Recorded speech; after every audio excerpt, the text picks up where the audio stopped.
Hey everyone, so I'm going to do a flip and drag on a 12 by 16. I don't normally do them this short, but we're going to go corner to corner. And I'm going to use blues today.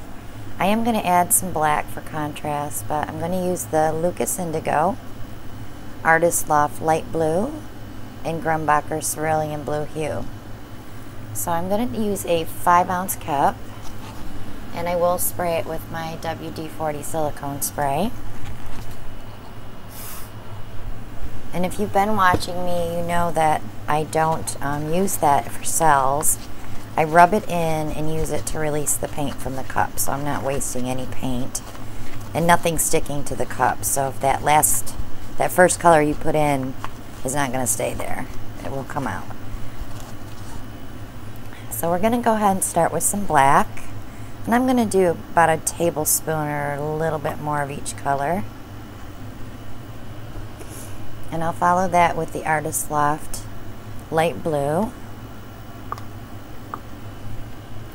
I think I might throw a metallic in here too. Let's try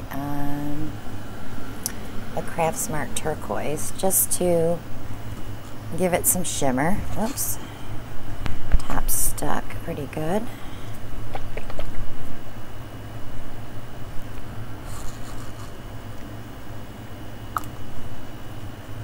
And then I'll go ahead with the Cerulean Blue and a little bit of indigo. So that gives me double the amount that I normally would use for a 10 by 20 flip and drag, only because I want more color on here and not so much, well, we still want the negative space, but not so much. So I'm going to go ahead, maybe I will start in the corner or in the middle. That way I can drag it up and drag it down.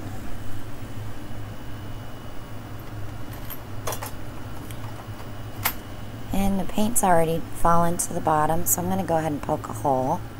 And this will release the suction so the cup's not sticking to the canvas.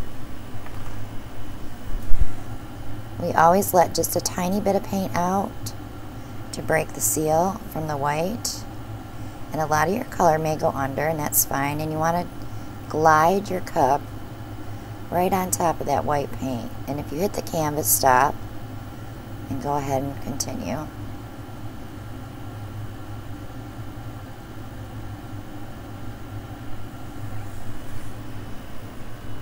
Now I love that that came over the edge, so that's good. And we're going to push this one over. But I think I want to go back in because I see some yummy stuff there that I want to bring down. And when I do that, I like to dip my cup back in some white paint, just so I'm not leaving like a trail of gray from the black. So I'm going to grab just this edge, and I am going to bring it down here. Don't freak out, because all that's going to come back up once the white sinks.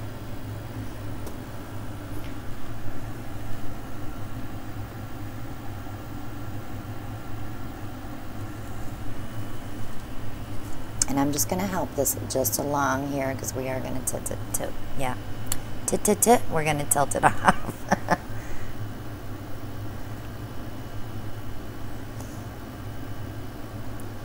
So once I get that over the edge, then I'm going to bring some of this back down, and I'm going to do a little stretching before I do anything else.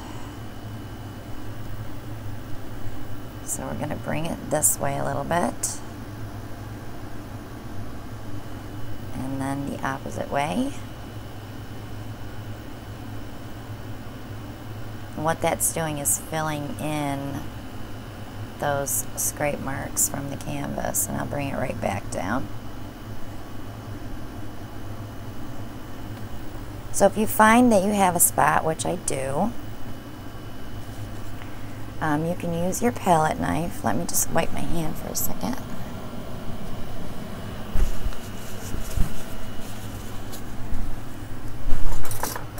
You might want to, like I have these big spatulas, but you might want to get yourself a small one, or you can use one of your art painting tools. And since this is white here, I'm going to grab this little bit that ran off, and I'm going to place that right there. That way we don't have a hole.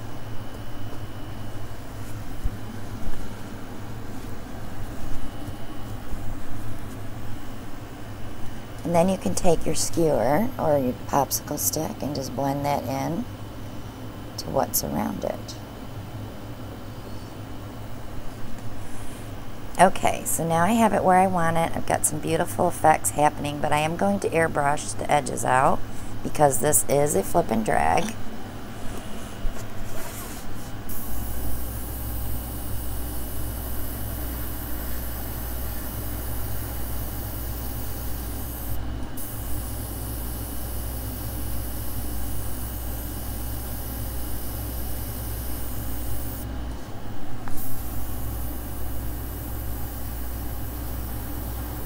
I do want that to like fill up the corners. I love this here and I love this here, but it's so plain right there. I have to put something in there. So I'm just pushing just this little bit here to bring it out into that. There we go. Sometimes they're a little tricky. We're just going to push these out just a little bit, just the very edge.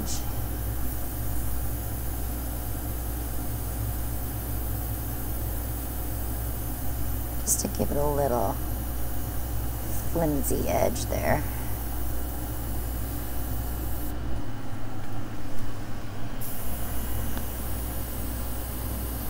And same with, oops, that was a little big one, so we got to come back farther.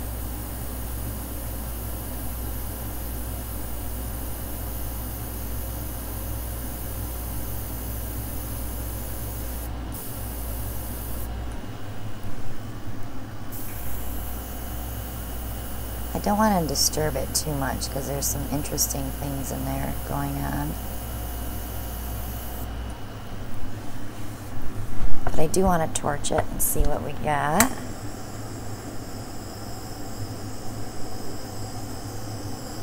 Some new cells coming up. Not a lot, we're just pretty much popping air bubbles.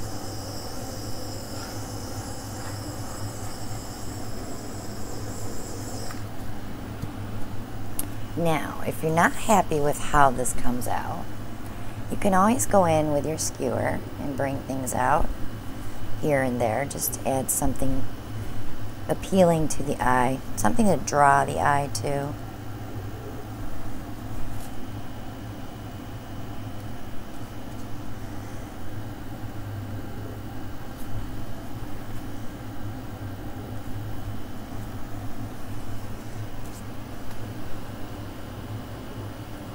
I'm not going to fuss with it too much because I'm pretty happy with it right now.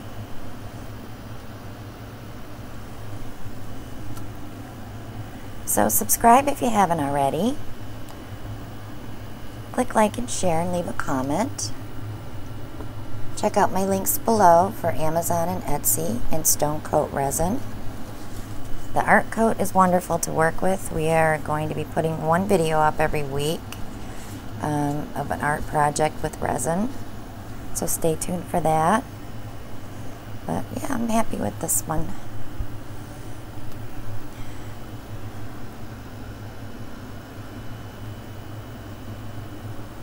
So if you're looking for supplies, make sure you hit up my Amazon shop. Everything I use is there: the washing machine tray, the airbrush, the torch, the bottles for your paint. We have canvases and paints, the pads here that we put the paintings on. Everything's there that you would need to get started. So have fun shopping. And thank you so much for joining us today. Have a great day, and we'll see you on the next one. Bye now.